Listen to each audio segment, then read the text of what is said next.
ইসলাম চিরকালের মানব ধর্ম হলো ইসলাম।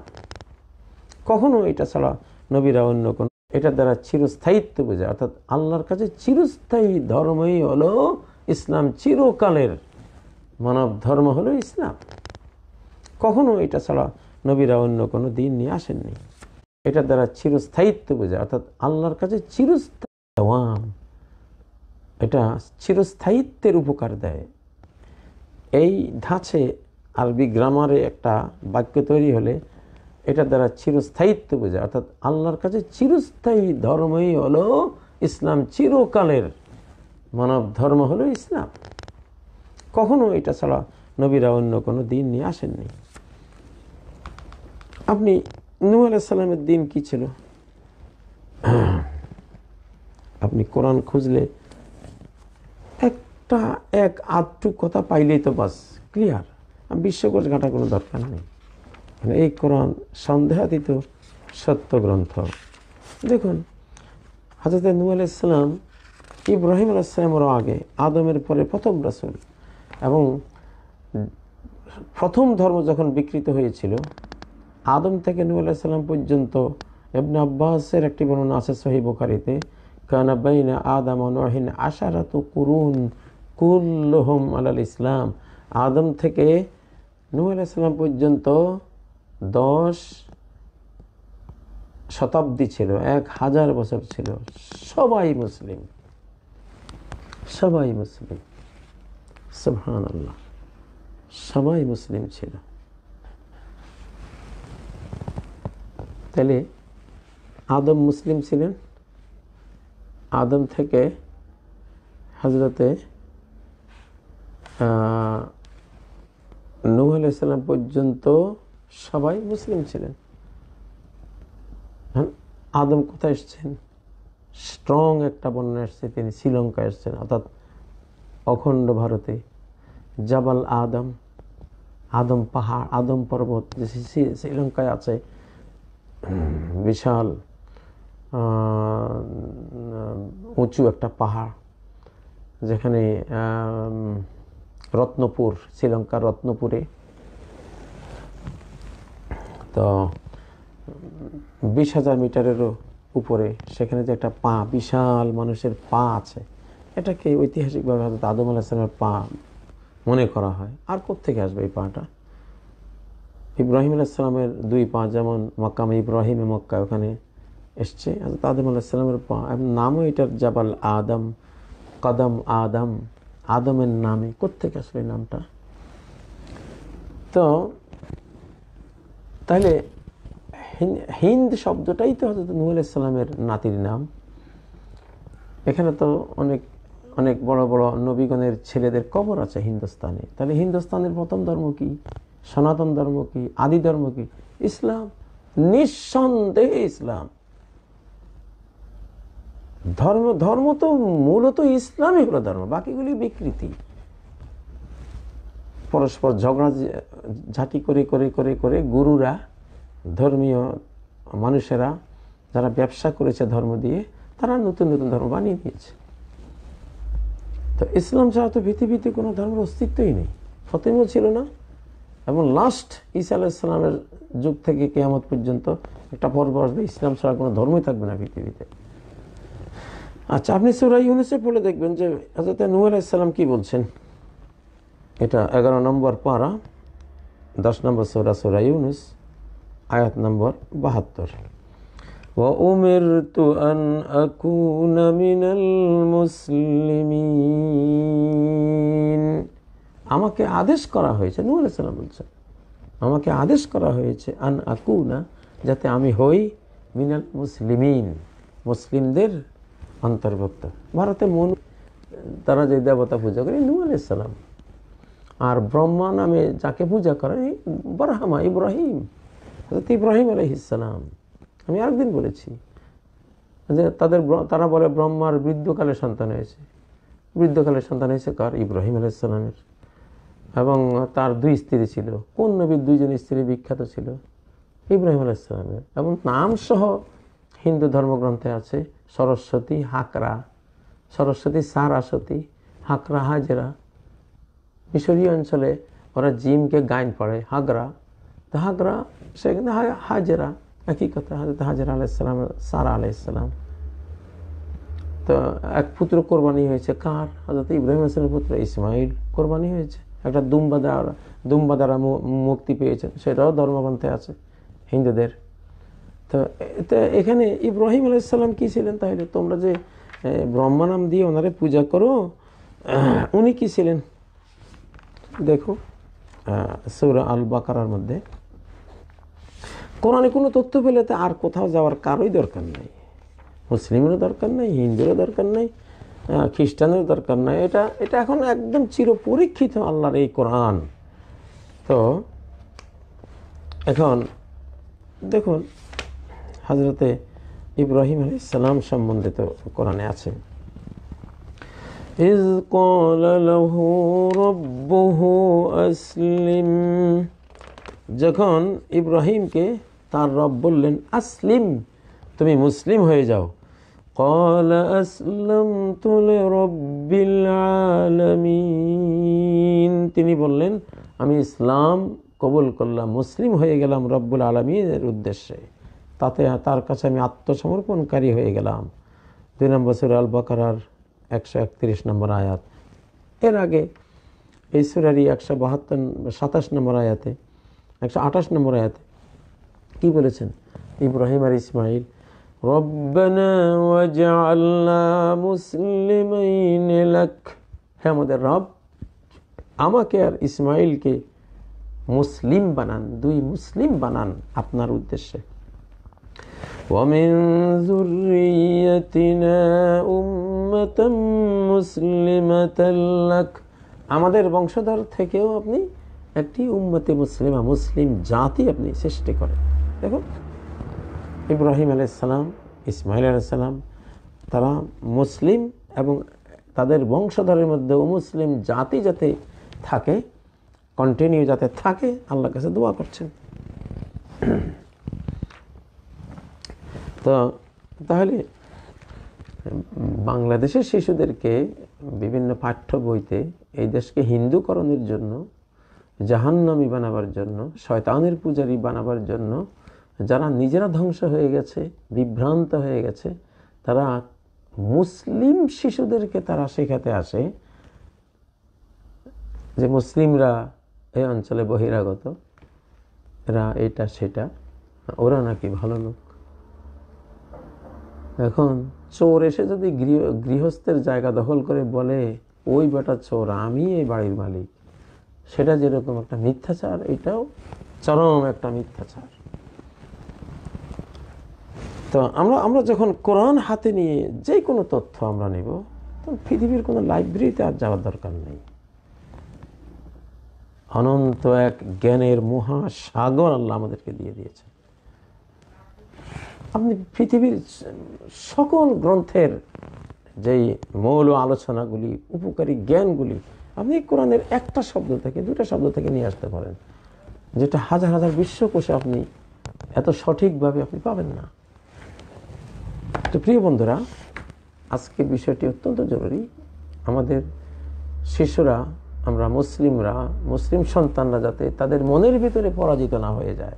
একটা শিশু যখন শুনবে আরে আমরা ভারতে আর্যরাই প্রথম, হিন্দু ধর্মের তারাই আসল ধর্মের অনুসারী, তাদেরই দেশ এটা, আমরা মুসলিমরা বহিরাগত। তোমাদের দেশ, আদম যদি শ্রীলঙ্কা এসে থাকে, অখণ্ড ভারতে এসে থাকে, আর আদম থেকে 1000 কমপক্ষে 1000 বছর পর্যন্ত মূর্তি পূজার অস্তিত্বই ছিল না। মূর্তি পূজা তো ধরে থাক, কবর পূজাও ছিল না, শুধু মুসলিম। তাহলে মুসলিমরাই তো প্রথম, মুসলিমরাই তো আসল আদি এবং প্রথম ধর্মাবলম্বী। তোমরা বহিরাগত, অন্য সব ধর্মের মানুষ হলো এটা বিকৃতি করেছে। কিভাবে ইসলাম ধর্মকে, ইসলাম ধর্মের পাশাপাশি শয়তান বিভিন্ন ধর্ম তৈরি করেছে। দেখুন সূরা ইউনূস, এটা 11 নম্বর পারা, সূরা ইউনূসের 19 নম্বর আয়াত। ওয়ামা কানান নাসু ইল্লা উম্মাতান ওয়াহিদা, ওয়ামা কানান নাস, সমগ্র মানব জাতি ছিল না ইল্লা উম্মাতান ওয়াহিদা, একটি জাতি ছাড়া। একটি জাতি ব্যতীত মানুষরা অন্য কোনো জাতিতে বিভক্ত ছিল না। একটা জাতি ছিল সমগ্র মানুষ, মানব জাতি। সকল মানুষ একটা জাতির সদস্য ছিল। কোনটা সেই জাতি?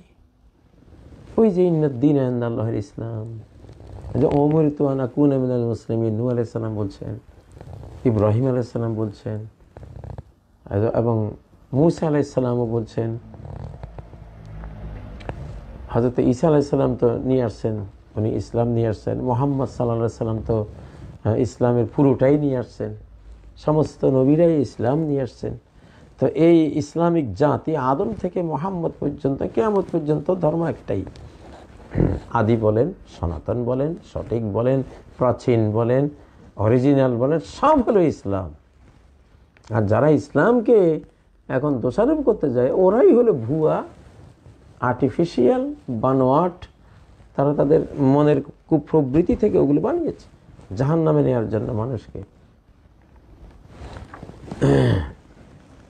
তো আল্লাহ নিজে বলছেন, কত বড় তথ্য, ওমা কানান নাসু ইল্লা উম্মাতান ওয়াহিদা, সমগ্র মানব জাতি একটি জাতি ছিল, ফাখতালাফু, এরপরে তারা নিজেরা নিজেদের বিভিন্ন স্বার্থে গরজে মুখতালিফ বিভিন্ন ধর্মাবলম্বী হয়েছে। কেউ অগ্নি পূজারী হয়েছে, কেউ মূর্তি পূজারী হয়েছে, কেউ বা ঈসা আলাইহিস সালামের পূজারী হয়েছে, কেউ বা ওজাইর আলাইহিস সালামের পূজারী হয়েছে। তারা বানিয়েছে, আল্লাহ তো এগুলো দেননি। এগুলো তো আল্লাহ তো বলেছেন সমগ্র মানব জাতির দিন একটা আল্লাহর কাছে গ্রহণযোগ্য দিন সর্বকালে, যেটা সূরা আলে ইমরানের 19 নম্বর আয়াতে একটু আগে আপনারা শুনলেন, ইন্নাদ-দীন ইনদাল্লাহিল ইসলাম, সর্বকালে একটাই দিন আল্লাহর কাছে। আল্লাহর দিন কখনো দুইটা হয়নি, এখনো না। তো এখন এই যে তোমরা ইসলামকে বাদ দিয়ে বিভিন্ন ধর্ম মন গড়া তৈরি করে নিয়েছো, তো আল্লাহ তো সাথে সাথে আযাব দিয়ে ধ্বংস করে দিতেন। কিন্তু ওয়ালাউলা কালিমাতুন সাবাকাত মির রাব্বিক, তোমার রবের কাছ থেকে একটি কালেমা, একটি ওয়ার্ড, একটি কথা আগে তিনি বলে ফেলেছেন যে আমি কিয়ামত দিবসে বিচার করব, সিংহার ফুৎকারের পরে ধরবো তোমাদেরকে, কে কোন ধর্ম পালন করেছে, কেন সঠিক ধর্ম, আসল ধর্ম, আদি ধর্ম পাল্টে দিয়ে কত কিছু বানিয়েছে, কেন বানিয়েছে সেদিন ধর্ম। যদি সেই কথা আল্লাহ না বলতেন, তাহলে ধর্ম চেঞ্জ হওয়ার সাথে সাথে আযাব দিয়ে ওগুলিকে ডিরেক্ট করে দিতেন।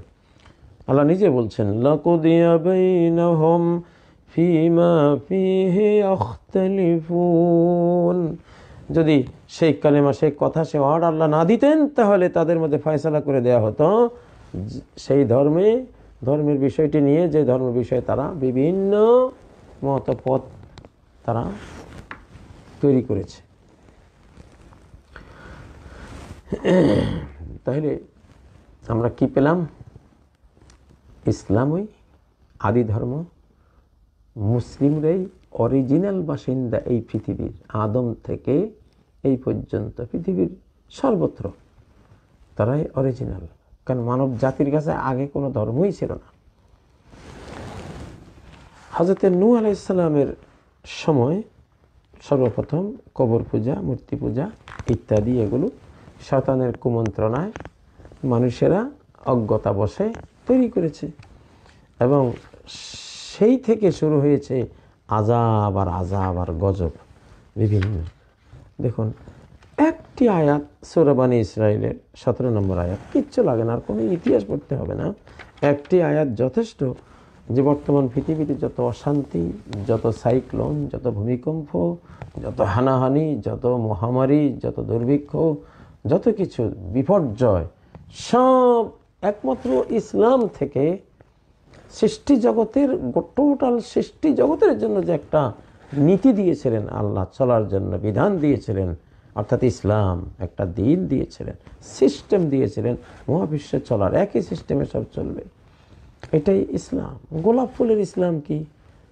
সে তো আল্লাহ তসবিহ জপেই, সে সুন্দর হবে, সে ফুল হবে, সে ঘ্রাণ দেবে, হ্যাঁ, এটা তার ইসলাম। সে যদি দুর্গন্ধ দেয় তো এটা অনইসলামিক কাণ্ড। সূর্যের ইসলাম কি? প্রতিদিন সঠিক সময়ে আল্লাহ নির্দেশে একটা জায়গা থেকে উঠবে, আলো বিতরণ করবে, হ্যাঁ, সকালে একটু একরকম, আরও পরে আরেক রকম, দুপুরে আরেক রকম। এটা দূরত্বের কারণে হোক, যে কারণে হোক, বিভিন্ন কারণ, এটা এইভাবে সে উঠবে আর যাবে। এটা তার ইসলাম, এটা তার ইসলাম। এর ব্যতিক্রম হওয়া হলো অনইসলামিক কর্মকাণ্ড। রাত আর দিন সঠিক সময়ে কখন কতটা টাইম নিয়ে আসতে হবে, আসবে আর যাবে, এটা তাদের ইসলাম। তাদের ইসলামের একটা আমল এটা। অনেক আমল আছে, তারা অনেক জিকির করে, সেটা আমরা বুঝি না ভাষা। ওলা কিল্লা তাফকাহুনা তাসবিহাম, তোমরা বুঝো না। তো টোটাল সৃষ্টি জগৎ চলার সিস্টেমেরই নাম ইসলাম। আপনি অন্য ধর্ম পেলেন কোথায়? হ্যাঁ, নিজেরা মিথ্যা, নিজেরা ভুয়া, নিজেরা আর্টিফিশিয়াল। আর বাংলাদেশে এসে আমাদের শিশুদেরকে পড়াচ্ছে যে আমরা নাকি বহিরাগত। এসব মিথ্যাচার থেকে তওবা করেন যারা এগুলো লেখেন, যারা এগুলো প্রচার করেন। এখন আর টাইম নেই এসব বলার, লেখার, এগুলি সমাজে চালাবার। মহারাজ আল কোরআন তার পূর্ণ শক্তি নিয়ে বিশ্বময় তার আলো, তার জ্যোতি, তার দ্যুতি ছড়াচ্ছে।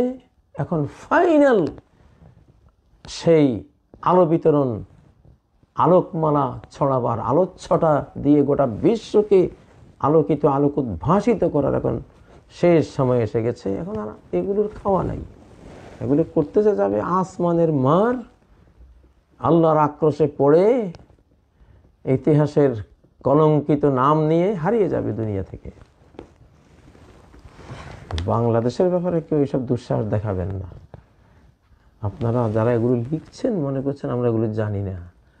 অজান্তে আমাদেরকে হিন্দুকরণ করছেন, অজান্তে আমাদের স্বাধীনতা হরণ করছেন, অজান্তে আমাদের সার্বভৌমত্ব হরণ করছেন, অজান্তে আপনাদেরকে আমাদের বিভিন্ন কত রকমের টিভি প্রোগ্রাম দিয়ে আমাদের ঘরে ঘরে ঘরে এসব নিজেদের অজ্ঞতা, অন্ধকার, আলকাতরা ছিটে দিচ্ছেন। এগুলো বন্ধ করেন, এগুলো বন্ধ করে দিন। আল কোরআনের সামনে, আল কোরআনের সূর্যের সামনে আপনারা কেউ আলকাতরা নিয়ে আসবেন না। আপনাদের আলকাতরার মধ্যে কোনো আলো নেই, ওগুলো অন্ধকার, ওগুলো ড্রামেই রাখি দেন।